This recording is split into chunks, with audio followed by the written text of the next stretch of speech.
जो देशभक्त है वो जंतर मंतर की तरफ कूच कर जाओ, और जो देश के गद्दार हैं वो घरों में रिजाई ओढ़ के सो जाओ। पूरा देश नहीं, पूरी दुनिया प्रभावित होगी अगर इन बच्चों के साथ दुराचार करोगे। मेडल कोई वापस नहीं होगा, बच्चों को पता बोल तो दिया बजरंग पुनिया जी, बच्चों ने बोल दिया ना, अब बच्चों का परिवार आ गया है। अगर दो कुत्ते भौंकेंगे तो क्या हाथी चलना बंद कर देगा?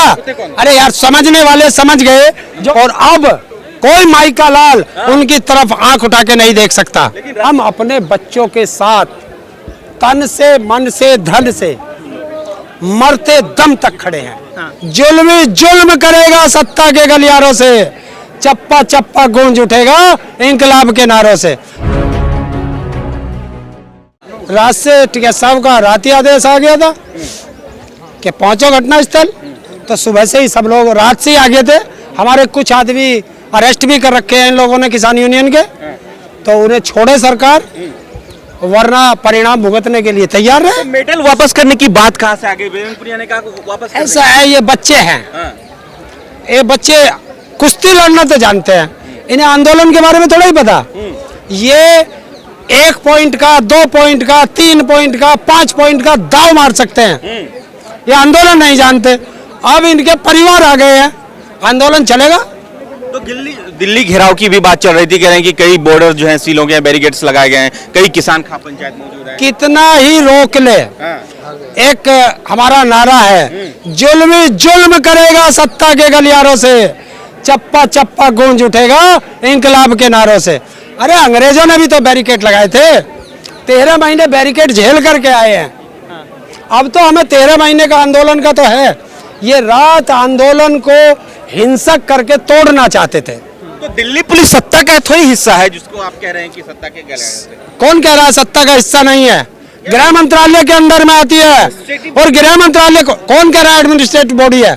गृह मंत्रालय के अंदर में आती है दिल्ली पुलिस। तो आपको शक क्या मन में क्या चल रहा है, बता दीजिए। अपराधी को बचाने के लिए बच्चों के ऊपर दबाव डाला जा रहा है। उनका आरोप है कि मेरे ऊपर बेबुनियाद आरोप लगाए जा रहे हैं। पास को कह रहे हैं यार, आज तक एक अपराधी बताओ जी जिसने ये कहा हो कि मैं अपराधी हूँ।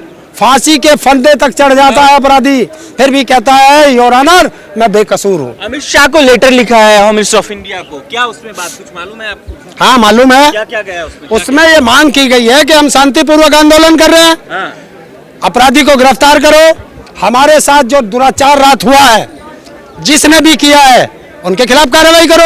इस तरह की बातें बच्चों ने लिखी। ये भी सामने आया था कि यहाँ की लाइट काट दी गई, बिजली काट दी गई, और कल रात ये हुआ, दोनों मामले रात को हुए। तो क्या ये वाकई कुछ प्लानिंग हो रही है, या इस आंदोलन को किसी तरह से बदनाम करने की? इसको बदनाम करना चाहते हैं। संविधान की धज्जियां उड़ाई जा रही हैं। आर्टिकल 19 में हमें प्रोटेस्ट करने का अधिकार है, और उसमें प्रोटेस्टर को सारी सुविधाएं, बिजली, पानी, शौचालय वगैरह की सुविधाएं देना ये सरकार का काम है, और सरकार उनसे भाग रही है, इसलिए आंदोलन को कुचल के वो अपराधियों को बचा रही है। गिरफ्तारी पर क्या कहना चाहेंगे? अभी तक नहीं हो पाई है सर। जब तक गिरफ्तारी ना हो, भारत में संविधान नहीं है। नहीं है भारत में संविधान? नहीं है, ये आप कह रहे हैं। पोस्को एक्ट के अंदर संविधान में साफ लिखा है। सॉलिसिटर जनरल ने कहा ना जांच होनी चाहिए, उसके बाद मामला आगे बढ़ेगा। एक देश दो कानून, आम जनता की गिरफ्तारी तुरंत, और राजनेताओं के लिए जांच, ये दोहरा संविधान में कहीं धारा लिखी हो तो मुझे बता दो। अच्छा, 10 जिले प्रभावित होंगे ब्रिजभूषण अगर जेल जाता है। 10 जिले, पूरा देश नहीं, पूरी दुनिया प्रभावित होगी अगर इन बच्चों के साथ दुराचार करोगे। अच्छा रात, जिस तरह से हमने देखा कि रात जो ये मामला बढ़ा, उसके बाद अपील हुई कि ज्यादा से ज्यादा लोग यहाँ आए। हम देख रहे हैं रात से ही किसानों ने यहाँ आना शुरू कर दिया है। तो क्या ये किसान आंदोलन जो था, क्योंकि आंदोलन जीवी भी कहा था आप लोगों को, क्या वाकई आप लोग आंदोलन जीवी हैं? विकल्प क्या करेंगे, उनके सवाल का जवाब दीजिए। देखिए, आंदोलन जीवी कहो, हमको तो क्या क्या कहा गया था। देश में वो गाली नहीं जो हमें नहीं दी गई हो, हम इसके आदी हो चुके हैं। वो कुछ भी कहें, हम अपने बच्चों के साथ तन से, मन से, धन से मरते दम तक खड़े हैं। सर आंदोलन चलता रहेगा, मिलेगा इंसाफ? जरूर मिलेगा। आप मेडल वापस करने के समर्थन में हैं? मेडल कोई वापस नहीं होगा, बच्चों को पता नहीं। बोल तो दिया बजरंग पुनिया जी, बच्चों ने बोल दिया ना, अब बच्चों का परिवार आ गया है, अब परिवार डिसाइड करेगा। बच्चे मान सम्मान ही नहीं मिल रहा मेडल लाने वाले को, तो उसका क्या? क्या अगर दो कुत्ते भौंकेंगे तो क्या हाथी चलना बंद कर देगा? अरे यार, समझने वाले समझ गए, जो ना समझे वो अनाड़ी है। तो हमारे बच्चे आज हम उनके साथ खड़े हो गए हैं और अब कोई माई का लाल उनकी तरफ आंख उठा के नहीं देख सकता। लेकिन रात में जो घटना घटी है महिलाओं के साथ मेल पुलिस के द्वारा, भद्दी गालियां दी गई हैं, झड़प हुई है, झड़प भी हुई है। दुष्यंत फोगाट का सर फूटा, विनेश का छोटा भाई राहुल का सर फूटा, उसको देखिए, देश की आजादी के लिए लड़े थे। बहुत से हमारे 1,30,000 या 32,000 देशवासी शहीद हुए थे और ये आजादी की दूसरी लड़ाई है और कितनी शहादत सरकार को चाहिए, हम देने के लिए तैयार। आंदोलन को भी दूसरी लड़ाई बता रहे थे, हैं? किसान आंदोलन को भी दूसरी लड़ाई जीत करके आए थे। तुम ही लोग कहते थे कि मोदी है, पीछे नहीं हटेगा, हटा के आए थे। कानून गारंटी की कानून में, अरे वो भी मिलेगा, वो भी मिलेगा। अब क्या रणनीति है? क्या कई खाप पंचायत के लोग, हमारी रणनीति एक ही है अभी तक, बाकी हमारी खाप पंचायतें और बड़े संगठन के नेता डिसाइड करेंगे। हमारी रणनीति एक है, शांतिपूर्वक आंदोलन यही चलेगा और देश की जनता से अपील है, जो देशभक्त है वो जंतर मंतर की तरफ कूच कर जाओ और जो देश के गद्दार हैं वो घरों में रिजाई ओढ़ के सो जाओ। कौन देश के गद्दार? जो भी होगा, जो घरों में रहेगा, जो बच्चों के बारे में, इन बेटियों के बारे में गलत बोलेगा, गलत लिखेगा, वो देश का गद्दार होगा। राजनीति से प्रेरित बता रहे हैं इस दर। कौन? जाट वर्सेस ऑल भी बता रहे हैं। देखिए, अच्छा एक चीज बताओ, जब ये बेटियां मेडल लाई थी तो किसी जाट समाज का झंडा ले रही थी, हरियाणा का झंडा ले रही थी, या अपने गांव का झंडा ले रही थी, या अपने प्रदेश का झंडा ले रही थी? पत्रकार महोदय, आज सारे एक साथ बोलना, कौन सा झंडा बेटियों के हाथ में था जब मेडल जीता था? जाहिर है देश ही का झंडा होगा। कौन सा था? देश ही का झंडा, देश का झंडा कौन सा था? भारतीय झंडा, तिरंगा। तो देश की बेटी हुई या नहीं हुई?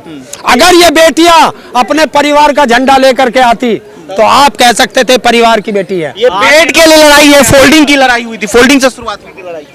और किसान की और मजदूर की लड़ाई हमेशा खाट पे तो रह गई है और अब खाट पे ही लड़ाई रहेगी। तो आपके लिए तो अच्छी बात हुई ना, क्या? कि खाट की लड़ाई खाट पे खत्म होगी। खाट की लड़ाई खाट पे खत्म, खाट की लड़ाई, खाट पे खत्म होगी। खाट की लड़ाई जंतर मंतर पर खत्म होगी। अच्छा, तो सुनिए, क्या मन में है कि ये लोग जो पुलिस जो रात में जो व्यवहार किया गया इनको वापस यहाँ से हटाने? देखिए, ये साजिश रची गई थी कि बच्चों को डरा करके, धमका करके और आंदोलन को हिंसक करके इस आंदोलन को तोड़ने की साजिश थी और इसके अंदर अमित शाह और मोदी का हाथ था। अच्छा, इल्जाम ये भी लग रहे हैं कि इसको हिंसक बनाकर जो है वो सिंपैथी हासिल करने की कोशिश। कोई हिंसा का आंदोलन नहीं होगा, ये शांतिपूर्वक आंदोलन है और शांतिपूर्वक चलेगा। अच्छा, सरकार अगर चाहे तो इसे जलियांवाला बाग बना ले, हम तब भी हाथ नहीं उठाएंगे। उग्र आंदोलन की रुख इख्तियार कर रहे हैं क्या? अरे तुम हमारी बेटियों के साथ दुराचार करोगे और हम शांत बैठ जाएंगे? चूड़ियां नहीं पहन रखी हमने। कोर्ट जाइए ना, कोर्ट का दरवाजा खटखटाइए ना। कोर्ट में भी आज सुनवाई है, कोर्ट के अंदर भी आज सुनवाई है और न्यायालय पर हमें विश्वास है। जो बैठक हो रही है किसानों की, उसमें क्या निर्णय लिया जाएगा, आपको क्या लगता है? देखिए, आप फिर वही एक गलत सवाल करते हैं। जब पंचायत बैठती है, पंच उसमें क्या निर्णय लेते हैं ये पहले से किसी को पता नहीं। थोड़ी देर में पंचों का निर्णय आ जाएगा, आपके सामने आ जाएगा। कुछ करने का ऐलान जो हुआ है, किसान आईटी सेल के द्वारा भी ट्वीट आ रहे हैं तमाम तरीके के, क्या कहेंगे? बिल्कुल दिल्ली आना पड़ेगा। हमारी बेटियों के साथ तुम अभद्र व्यवहार कर रहे हो, हमारी बेटियों का अपमान कर रहे हो और हम घर में बैठ जाएं? वो नालायक बाप होगा, वो नालायक भाई होगा जो अपनी बेटियों के साथ ऐसा व्यवहार देख करके घर में रह जाए। सरकार पे तो कोई फर्क पड़ता नहीं है ऐसे आंदोलनों से, क्या होता है सरकार पे? देखिए, कोई फर्क नहीं पड़ता। अब फर्क ना पड़े तो अपनी बेटियों का अपमान कराते रहें। हम लोग मैदान में आए हैं, दिल्ली पुलिस का ट्वीट आया, देश की जनता को बताएंगे। क्या आया दिल्ली पुलिस का? कह रहे हैं कि जो है हमने किसी को नहीं रोका है। कौन कह रहा है? दिल्ली पुलिस वाले से पूछो।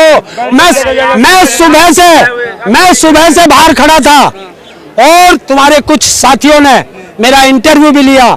जब मुझे रोक रखा था, 1 घंटा बाहर रोक के रखा, उसके बाद इन्होंने खोला। तो पुलिस बढ़ा दी जा रही, सुरक्षा भी देख रहे हैं काफी। देखिए, वो उनका काम है, वो कितनी बढ़ा ले देश की जनता से ज्यादा ना पुलिस है ना इनके पास मिलिट्री है। शांति प्रदर्शन है, जरूरत क्या है इतनी पुलिस की? ये नहीं थी। तो गृह मंत्रालय से पूछो, दिल्ली के पुलिस कमिश्नर से पूछो, मोदी से पूछो, वो उनके अंडर में है। तो अलग है ना, वो तो अपना काम करके वो तो स्वतंत्र है, वो तो स्वतंत्र है पुलिस। कौन कह रहा है स्वतंत्र है?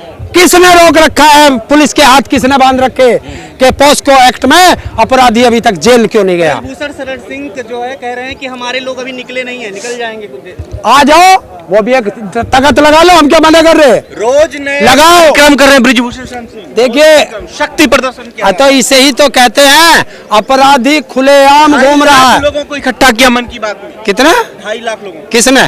ब्रिजभूषण शरण सिंह ने। तो करो, तुम गिनने गए थे, तुम गिन के आए हो? उनका ऑफिशियल आया है। किसका? अगर अपराधी ने कह दिया, मैं कह दूं 5 करोड़ जनता है, तो मेरी बात को मान लेगा? जनता भी तो दिखाओ, कहाँ है वो? अरे भीड़ दिख रही है। हाँ, भीड़ तो मैं भी दिखा दूंगा। सुनिए ना, आजकल कैमरे की सफाई से बहुत भीड़ दिखाई देती उनका है। कहना है जंतर मंतर पे बैठने से क्या